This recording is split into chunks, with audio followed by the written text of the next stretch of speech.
Oh, no, now here we are.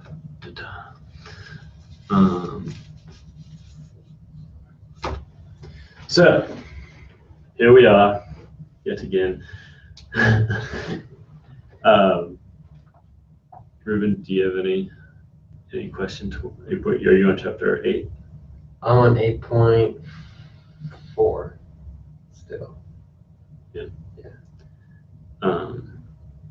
So I have a couple questions going back to chapter 7. Do you have stuff that you want to ask about, or pretty good? I was stuck today, but then I figured it out. I figured it out. You're on what? 8.4 you said? 8.4, yeah. Alright. So I'm not quite there yet myself. But what did you get stuck on? It was just something very simple. My logout button wasn't working. But it kept telling me that the action delete wasn't there. But and I kept going back like everywhere. I even looked at my routes. Like what's wrong? And it turns out that in my routes, instead of having sessions destroy, I had sessions delete, like actual delete. And I should have had destroy. And that took me like an hour to figure out. Yeah. But yeah, that was the whole mistake. That's where I got stuck, yeah. That's where I tend to always get stuck. Like, it's something so simple. Yeah. And like, I can't figure it out. When it threw the error message, it wasn't one where it didn't identify that line of code, of course. Didn't. It just said action delete not found. Yeah. Method delete. Was just, yeah. Well, that's good. Sounds like you knew where to look. Well, at least one of the possible places to look. Maybe. So Jared, you were just talking.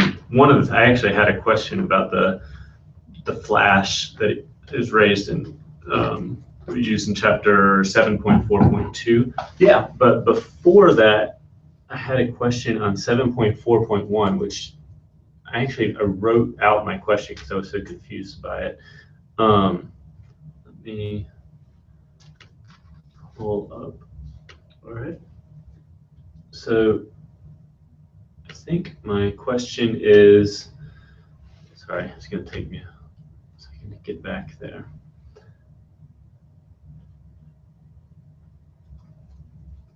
I'll have to look at my own notes while I'm waiting for this to come up. So basically my question was, so up to this point in our app, when we try to add a user in our app, of course we're in development mode, we get an error that says template is missing.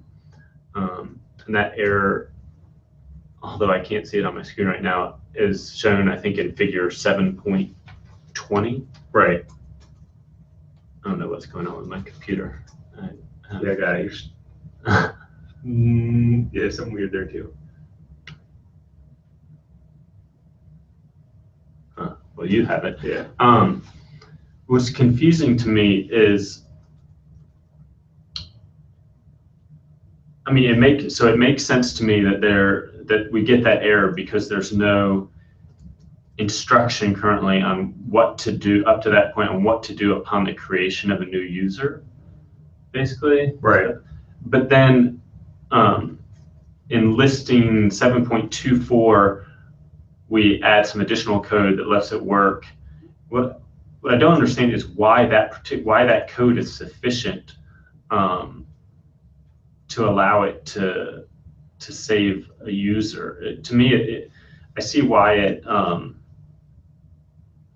I see that it redirects to a new page. So it basically in terms of the view, I understand why that works, but why does it affect whether or not the new user is created? I went and I tried using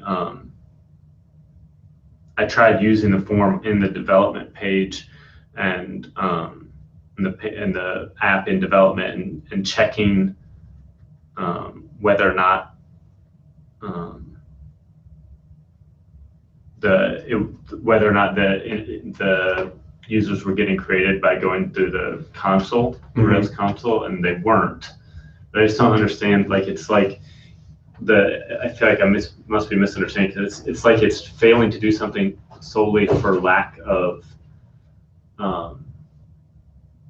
knowing what to put on the screen.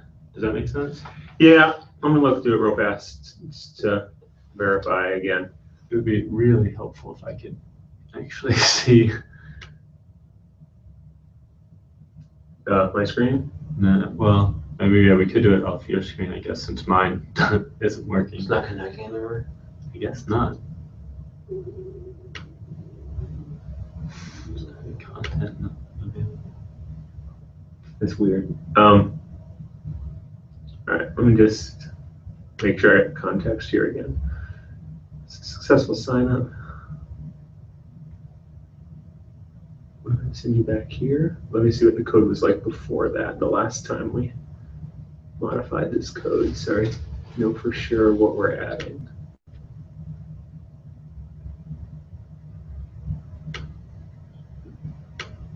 There we go.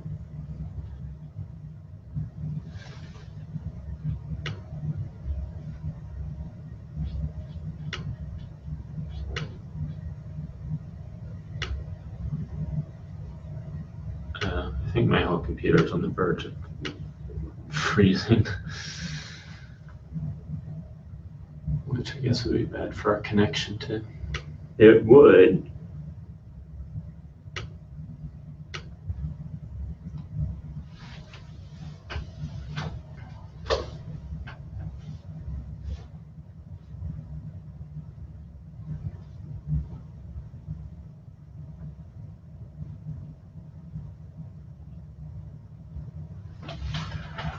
Okay. I think I know basically what's happening here.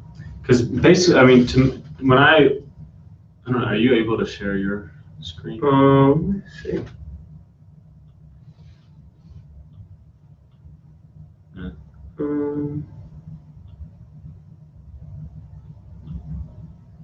Maybe not. Share. Might not have the right settings. Wait, it's over here, isn't it? Screen share. Yeah, let me just share my screen. Let's try that. I forget how to do this stuff. What? What? All right. This should be. Oh, you just need to change what you're showing up there. Yeah. And then it should work. Yeah, there we go. Perfect. Glad one of our computers works. So you're talking about when you add in this line. Exactly. It's like that one line of code added to the user's controller.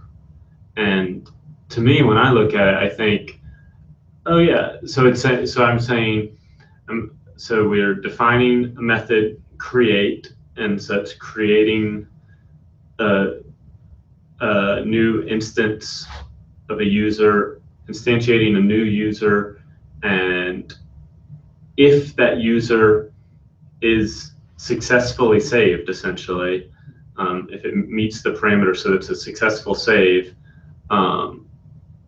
then redirect to @user. So what I did in order to test my theory of how I thought it should work is I went ahead and just commented out all that entire if and else statement, because to me, when you define the create method there and you just have @user, you create a new instance of a user, assuming that is successful, I would think that user would in fact show up in the database, and there'd be no need for an if else. I mean, I understand why we're having the if and else, because that's to deal with the problem of what if it's not successful, and if it is successful, what to then show on the screen.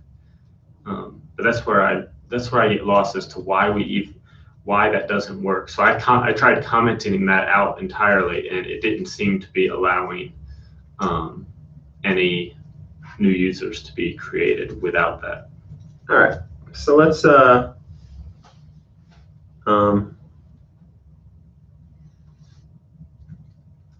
play around here. Let's create a branch I can play around in. I don't care if I break anything.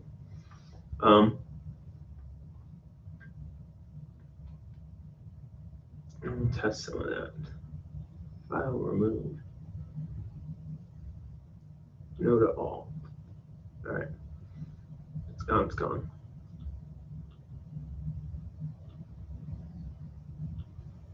Don't care about this. The tests. Where's my?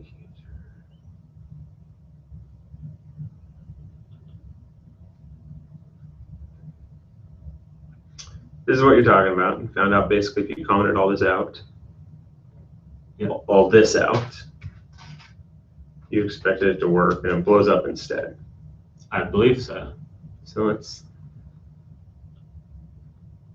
And the funny thing is, it makes sense to me that I'd get an error message because it just doesn't know what to show next. Let's see if it. Right. So that makes sense to me that it doesn't know what to do next. What doesn't make sense to me is why there's not a user. If it met all the parameters, why there's not a user in the database at this point. Why there's not a user in the database? Yeah. Okay. Which I was only able to check by going into the Rails console and just doing Rails console and doing I can't remember what I did, at user last or at user.all or something like that.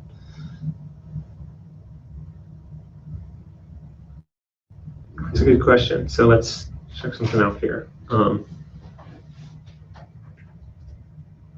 Rails save. The model save is probably what I want.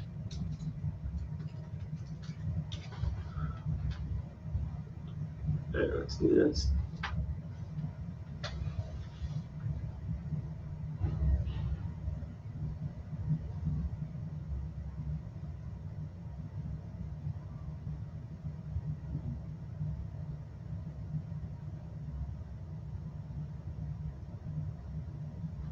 Oh, sort of. Didn't I get a newer?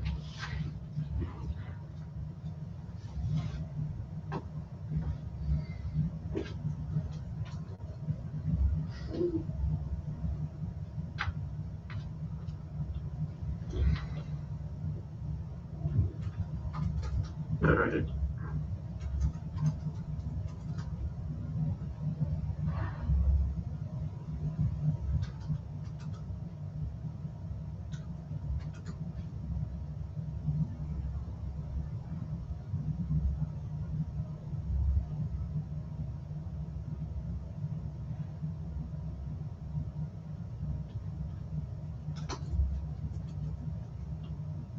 We'll play around with it. Just I was just checking some stuff.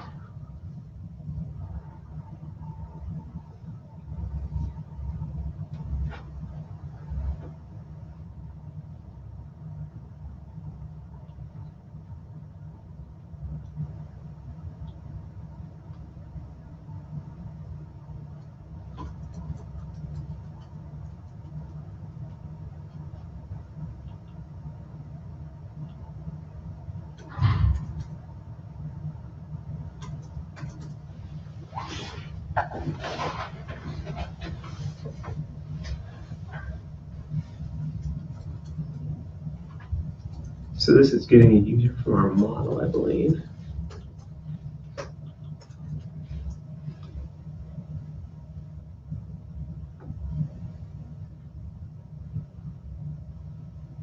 Yeah, I wondered if there was some reason that the redirect, so the at user was necessary in order to actually validate, but didn't make sense. Let's try this. So let's just do at user.save. That works. It saves it. Gonna do, what is it, bug, right? And then I'll put that in a pepper problem. So let's try it this way, right? We don't have the if block. Mhm.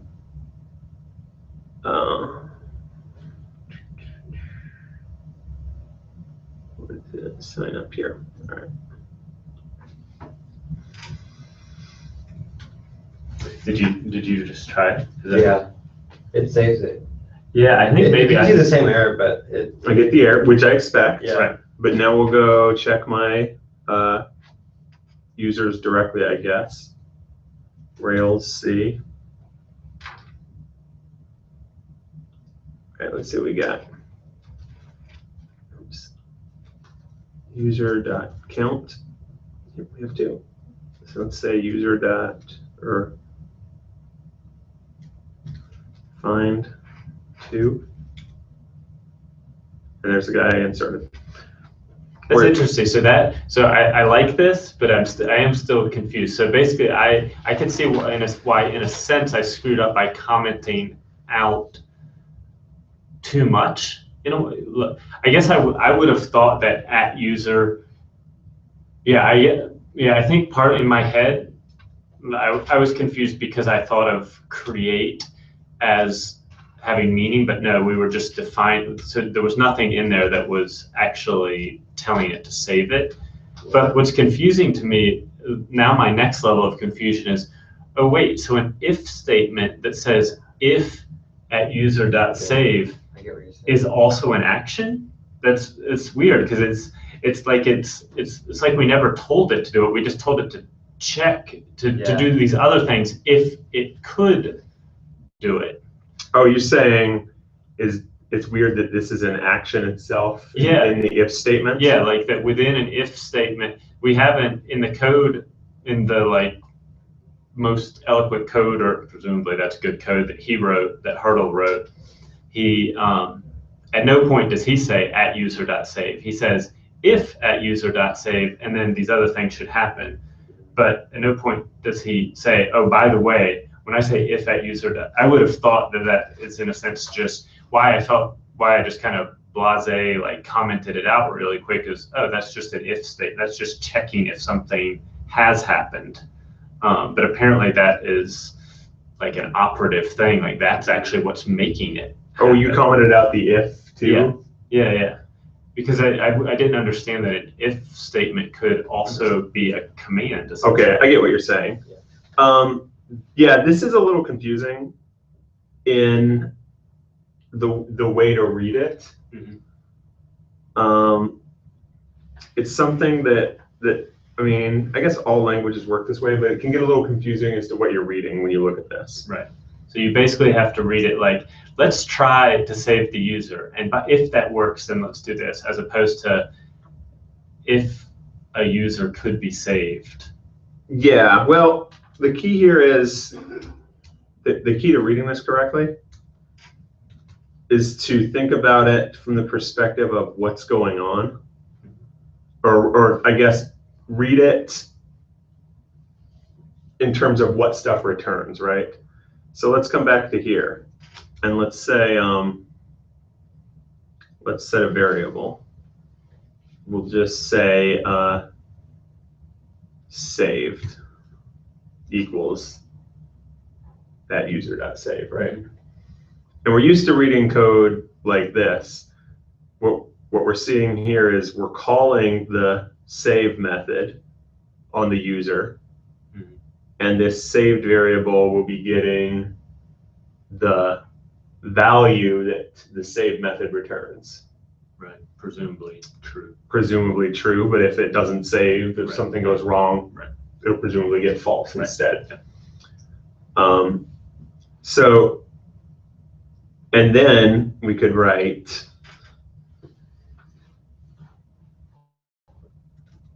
if saved. Yeah. And have the logic that we want to have.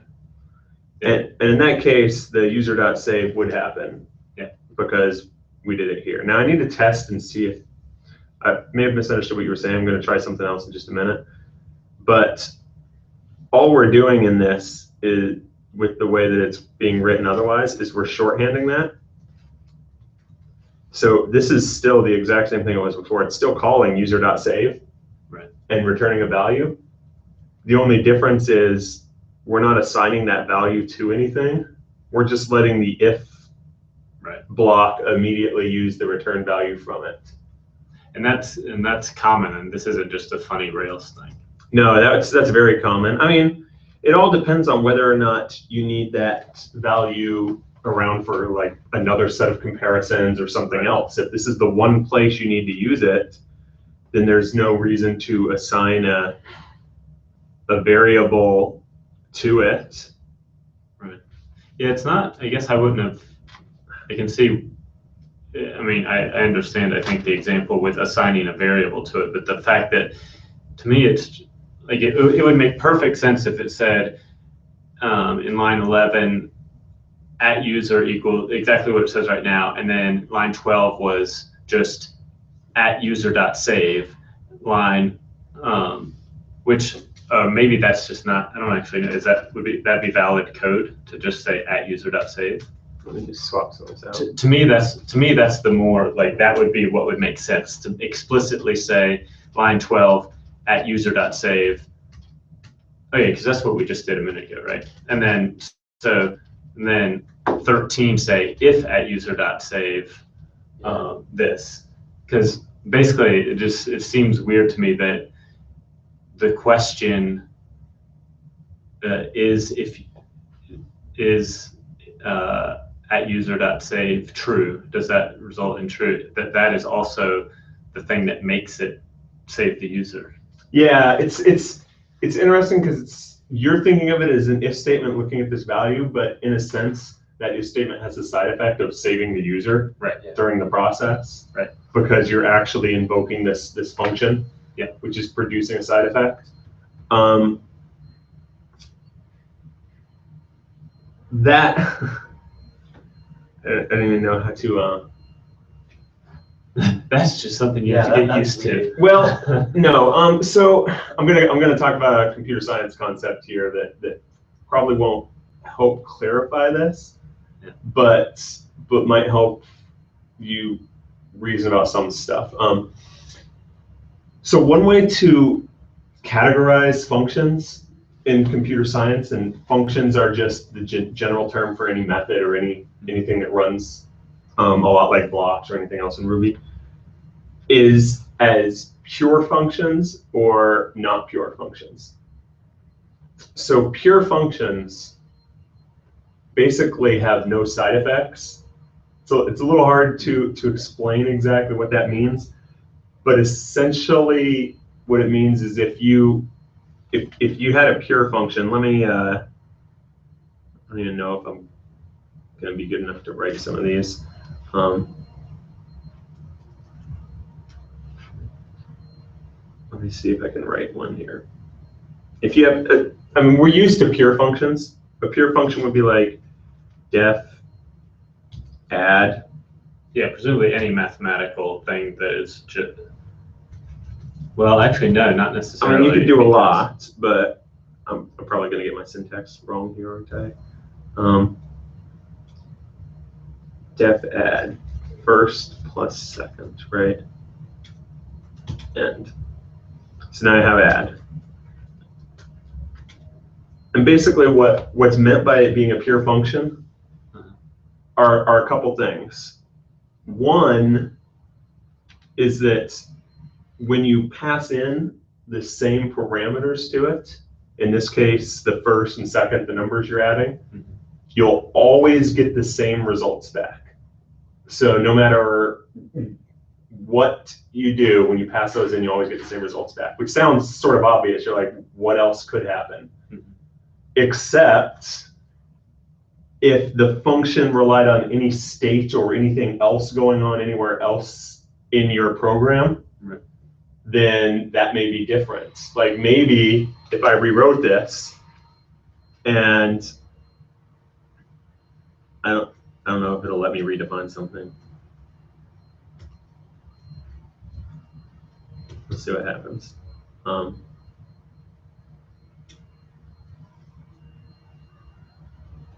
If I don't even know if it'll have access to the global scope either, but we'll see. We'll see how this works. if odd,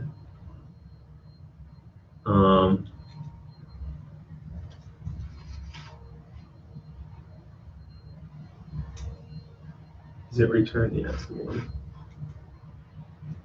Else, return first plus second. Okay, so let's see what happens here. 1, 2, and it's gonna blow up because I'd already defined it. What? Undefined local variable and method odd. Yeah, so what is odd? Yeah, that's What's what I odd? was. I don't know how to refer to globals in Ruby, so I don't know if this will work. Probably not.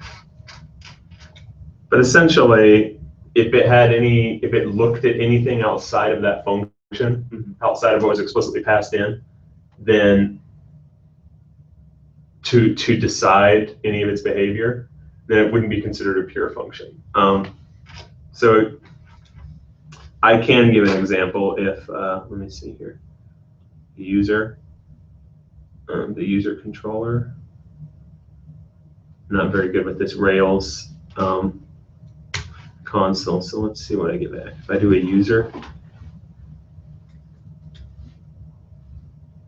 new, all right, this is coming from this guy, right? So I could add some method to him. Def,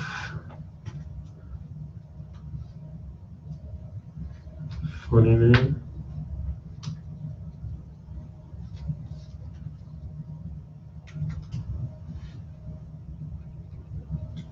All right, let's see if this works. It'll pass something into it. Actually, that's not.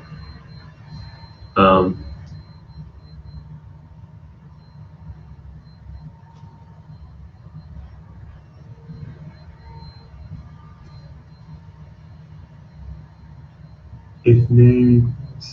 No. What?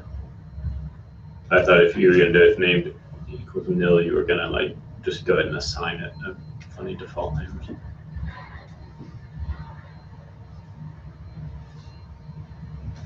Yep. Funny name, right? All right. Let's see if this even works. I bet I'm gonna be blowing stuff up all over the place. It's not gonna be happy. We'll see. All right, I'll need to reload probably.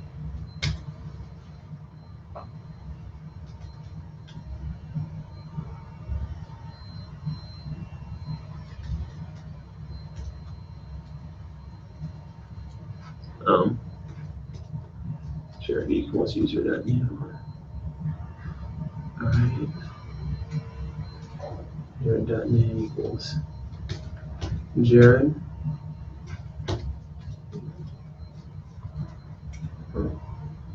Okay. So let's try Jared.name equals Ramiro, right? And if we run it again, we don't get that same result. So what that means is if we look at this funny name method that we just wrote, it doesn't take in a name argument anywhere. Right. There's nothing passed into it to say, here's the name, do something with it. Right. Instead, it's relying on something outside of that function itself to determine its behavior. And that's very common with methods on objects, is they're looking at other state of the object, right, to decide what actions to take. But what that also means is that makes this method a little harder to reason about, right, because you can't look at just what was passed into it and know that you're going to get back those same results every time. Right. So would this be, is this a pure method? This is an example of one that isn't pure. Because it returns nil? Because it depends on some values outside of it. Yeah. And then another aspect of a method that isn't a pure method is a method that has a side effect or that changes something. Right, and that's what I thought. Does returning nil count as a side effect? So, or not? Is that too basic? So let's try this and change what this does now. Now it has a real side effect. Right. So we'll come back in and create a user.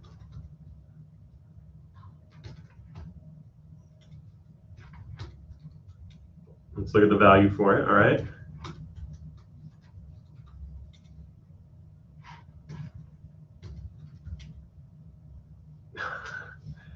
I'm guessing I probably just don't know the right way to assign this globally to make sure it changes in Ruby. The name for me.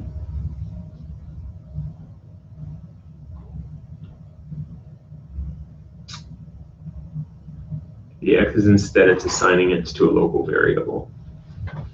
That's it. Let me just check this real fast. Ruby set property.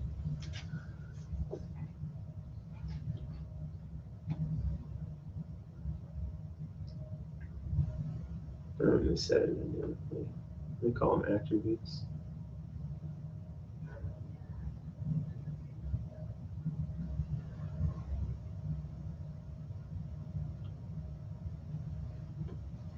That's right. But anyways, essentially now it would have a real side effect, right? Is it would be changing something, changing the actual value of it. I think it's, if I did at, that's the correct way to do it. So at name. I think we'll have the effect I want. Try it one more time.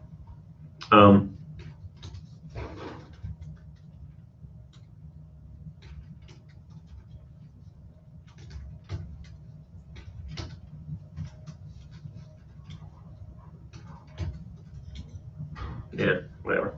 I don't know. That's right. That's what you wanted to do, right? Well, I was trying to change my actual name, right? Change the value of my name. Oh, I see. Oh. So it returned it, but it didn't. Yeah. Yeah. Anyways, that would be a side effect, another side effect. So it's not a pure function. So you're talking about this being a little confusing in terms of what's going on in the user's controller, where it's just directly calling this user.save method. The reason that's confusing is because this user.save is not a pure function. If it was a pure function, then there would be no difference between calling user.save and checking the value versus setting the value up above, or calling it like up above and setting it to a variable and checking it, because it doesn't matter. It's just this performing the exact same operation. However, it has this side effect, this confusing or not exactly intuitive side effect of, oh, it's actually performing the save action. Yeah. And then returning the results of that save action, or a Boolean telling you whether that was successful or not. Right.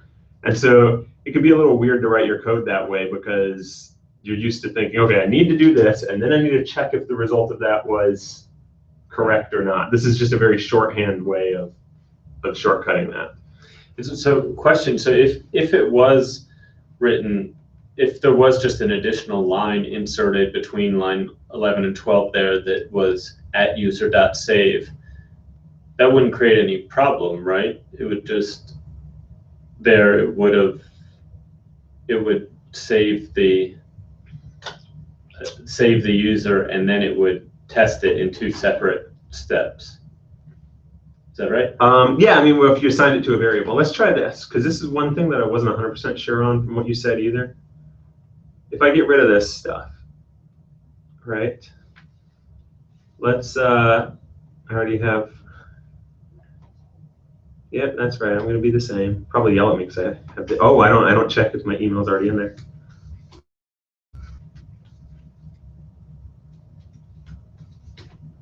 Maybe Rails does. Huh? Good job, Rails.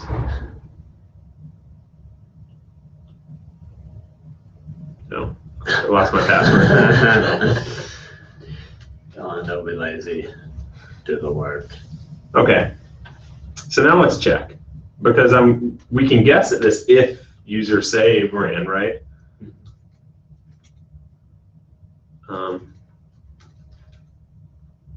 And sure enough, we see 3 entries. So if we grab the third one, it's the new guy that I added in. Right. Which basically tells us that not having an action to complete as a result of your if statement does not make the side effect of checking the if statement invalid. Right. Right. Because it ran that function. Right. Because it ran the function of user.save. And that's where it gets confusing. Right. That's the problem that can happen. That's the reason that I even pointed out the difference between a pure function and an unpure function right now, was explicitly because of that. You can have side effects that change things when you don't necessarily expect them, or that produce results you didn't necessarily expect. So that would be an example of one where you may have a side effect that you didn't expect. Right. And now, oh, well, I'm saving stuff, but I didn't really want to save it unless the whole thing worked. And that would be a little trickier to do otherwise, because there's probably a method that you could check to say can save. Right.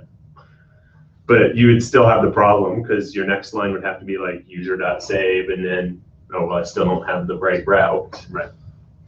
Yeah. No, overall, though, that explanation is very satisfactory or satisfying and satisfactory, of course. Because, yeah, I was just like, this is total crap. Like, why it just made no logical sense that the adding, because I thought basically that adding that line was what was allowing it to save, but that's not actually true. It was already saving things before that. We just weren't able to the error was essentially being thrown just because it didn't know what to do next. Yeah. To show next. The error was just it didn't have a route that it expected. It's looking for a default route and it didn't have one. Right. Whereas now we should be fine. And then, of course, I didn't type my password right.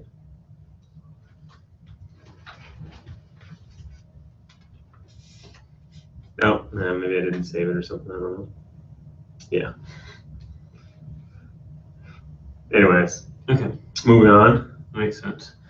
And then the other question I had was, I think my computer's, we might have to look at it and what you said. It's probably not working. 7.4.2. So this idea of using a flash, something that shows up one time, like a message like welcome to the site or something like that, or in this case, right, that you've successfully, a message indicating you've successfully created a new user. That makes sense, but my question was, and I have to try to find it, why the app layout code in listing 7.25? Can you look at it? Yep.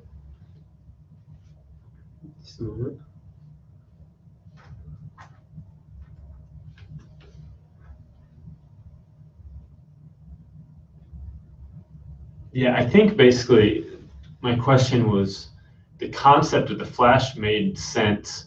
What didn't make sense to me was the code for the flash. Like why, I'm a little confused as to what we're iterating, why it's flash.each. The block just didn't make sense to me, I guess. The block just didn't make sense. Yeah, okay. Like what are we iterating through?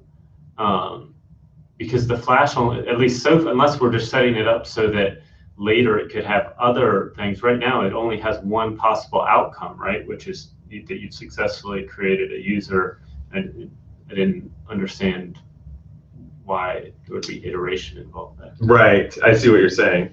Yeah, right now we're only doing one thing with the flash, right? The only thing we're ever setting is this flash success value and nothing else. So that code is a little bit forward thinking.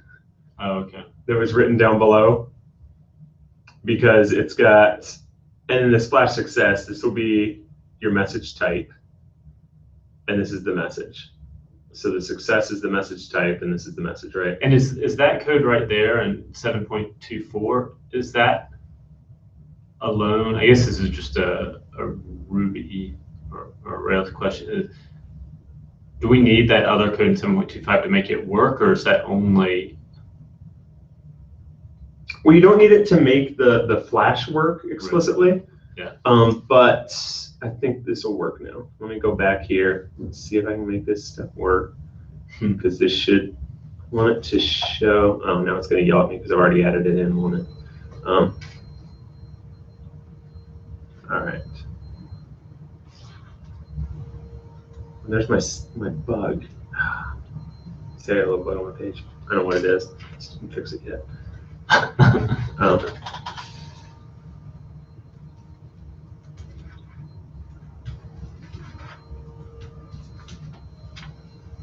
All right, let's see if this works now. Great. It does not tell me that. Yeah, what a shame. I was hoping it would show up in my hash down here, my information. So basically what's going on with the flash is if we go over here and make this larger, look at the documentation for the flash inside of Rails, because it's a Rails convention. It says, the flash provides a way to pass temporary primitive types between actions. Anything you place in the flash will be exposed to the very next action and then cleared out.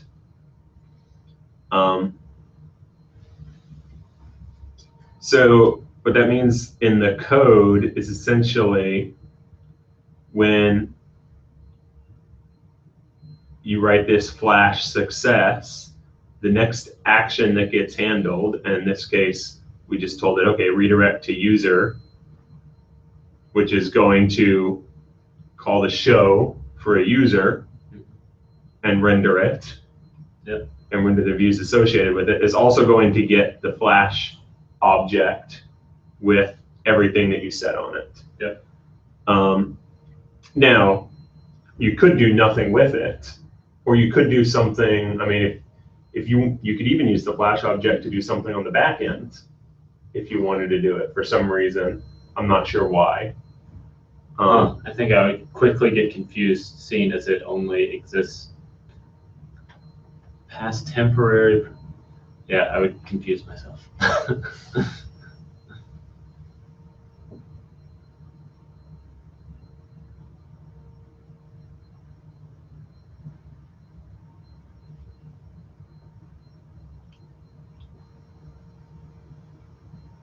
But the key is, I mean, it's just there for this one moment in that controller. The very next handler that gets called, you get the flash value back, or it passed into it as well. Right. And then going back to 7.25. And so, yeah, basically what's going on is this is the next time it renders, and you're maybe thinking like, well, is this even rendering? But what Rails is doing is each time, remember, it's having to render that whole page. Mm-hmm. So it's putting together your application, combining everything with the data that you have available. Yeah. So the flash is going to be available to this at that point in time. And it'll go, all right, for each entry in this flash. And again, like I said, this is forward-thinking code from him at this point in time. There's not a lot of reasons to have written it this way. I don't know if there's any. We could easily rewrite this to be more exact, such as, I don't know, what the controller. I don't care about my models. Let's grab my views. At this point in time, we could easily write this to be more exact, where we just go, probably get rid of all of that.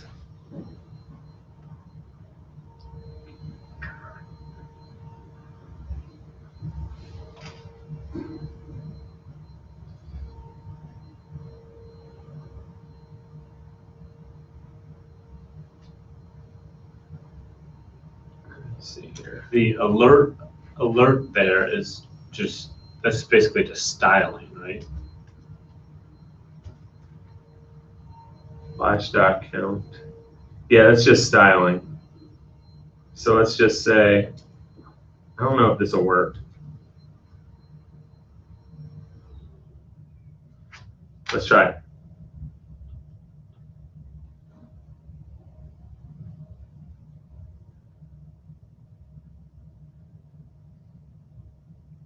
But you could, all right, well, then I don't care about this complex message type stuff because I know that my alert is success. It's what I support. Right. You know, it's what I have. And the message, I don't know what the flash object ends up looking like ultimately.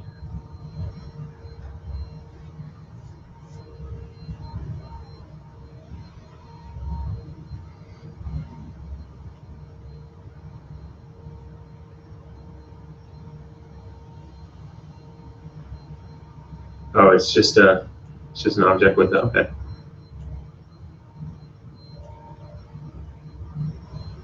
So this could be replaced with, no, hold on.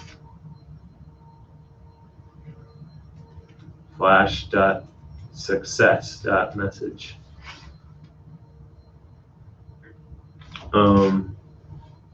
And this could be gotten rid of. And if this flash.exists works, which I don't know. Oh, here. Flash.success. Does that exist? Let's try that. I have no idea if that'll work. We'll test it though. Bar 3. Kidding drum. It's been at 3 bars already. All right. See what happens. Now it blew up. It didn't like someone when Is it dot exists right in Ruby? Is that what's that? dot exists? Is that how you do it in Ruby? I don't know. That was just, I don't know either. I just took a guess.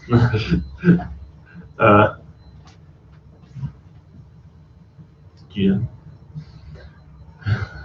No. I've never seen exist. I just took a guess on something. So probably not, because it's just a string.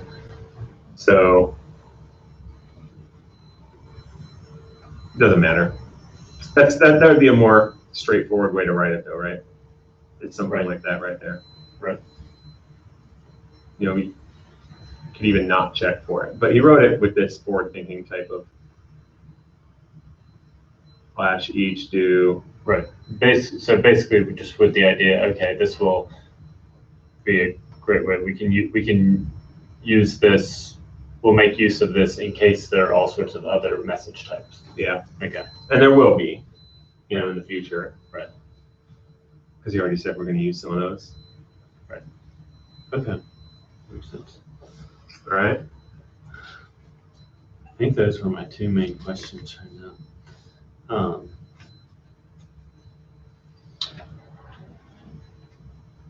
Could anything else that seemed to jump out as confusing, Jared, as you were looking over it, or?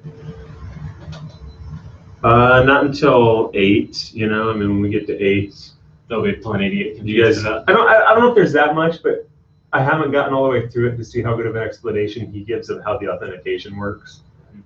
You know, so understanding how browsers handle that authentication is a useful thing to know about. Right. But I don't know. Forward to. I haven't quite gotten all the way through there yet. Let's see. Chapter 8 is that chapter where you have to like reread a lot of things just because you're reading it for the first time. You're just like, what? Oh yeah. Yeah. All right. Yeah, he probably talks a lot about. I like I say, I haven't gotten deep enough into it yet, but it's probably a lot on cookie authentication and how it works and what's the difference between a session authentication versus you know, perpetual authentication that's got a timeout and generating unique IDs. Yeah.